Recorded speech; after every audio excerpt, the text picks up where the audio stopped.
IFM News. Lokal. Kinondenar ni Attorney Jason Bader Pereira, konsehal iti Syudad Tilawag, may pagarup iti panangimulat, dagiti pulis, iti ebidensya ang may naig iti napasama ka panagikot ti paltog, ti may sa lalaki iti pagperyaan dito Syudad Tilawag iti Pebrero 22. Segon iti konsehal, napanangisayang kat isunat ti investigasyon tapno tamingen daytoy akaso, ket sadyay nga adu ti na nakasarita agraman digiti barangay officials anangala iti video. Nayon pa ni Pereira, ang makita iti nasaw a video digiti panaglabsing iti protocol digiti kameng ti PNP. Inbaga pa iti opisyal, abit-bit-biten ti maysa a pulis ti nasaw a paltog nga maysa nga ima iti usarna. When po last night adak ijay Zero Krantay nagkandak the investigation because I was engaged by the respondent in this case, Apo, panggep ka DJ kaso ng illegal possession of firearm.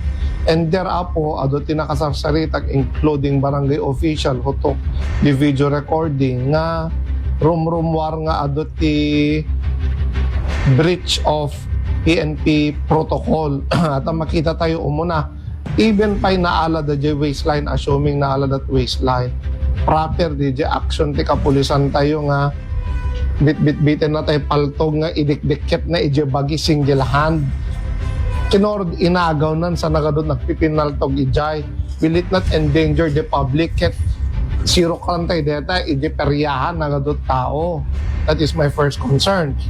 Ikadwa nga concern, akit activity ti city deta.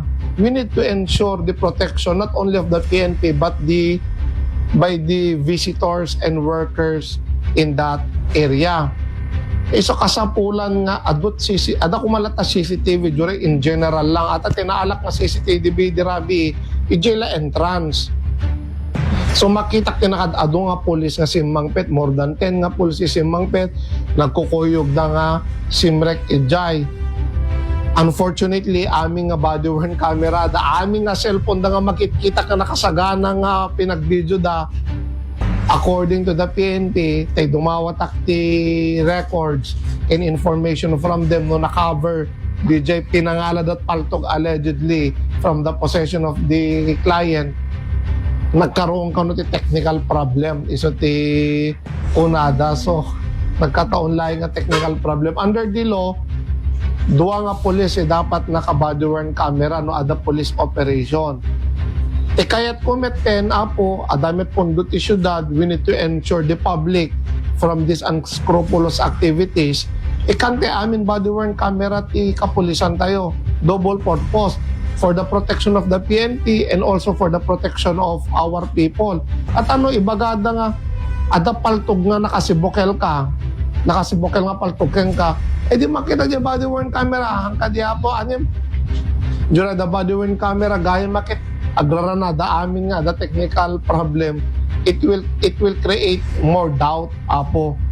So maro no, considering nga city activity deta peryaan, dapat i-obligami ka DJ highest bidder nga ikan meet CCTV to those strategic places ije uneg ti peryahan.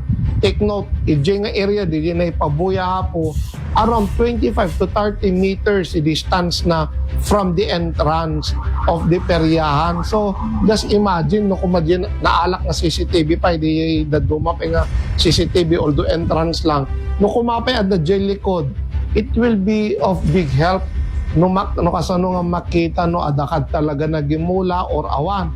At based on my investigation nakad-ado da mangibaga nga naimula. Actually, I have other video recordings entrusted to me for this purpose to prove the innocence of the suspect Apo. Kabayatan na inbaga ni Police Lieutenant Colonel Ryan Ratotar, ano dagiti ebidensya nga ibagbaga ti konsehal ket agpayso ngay mula digiti kameng ti pulis ti nasaw apaltog ket kortenton ti mangusig iti panaglabsing digiti sangkot a kameng ti PNP. Awen na po actually Jack nangeg di buo nga favorite speech ni Apo Pereira.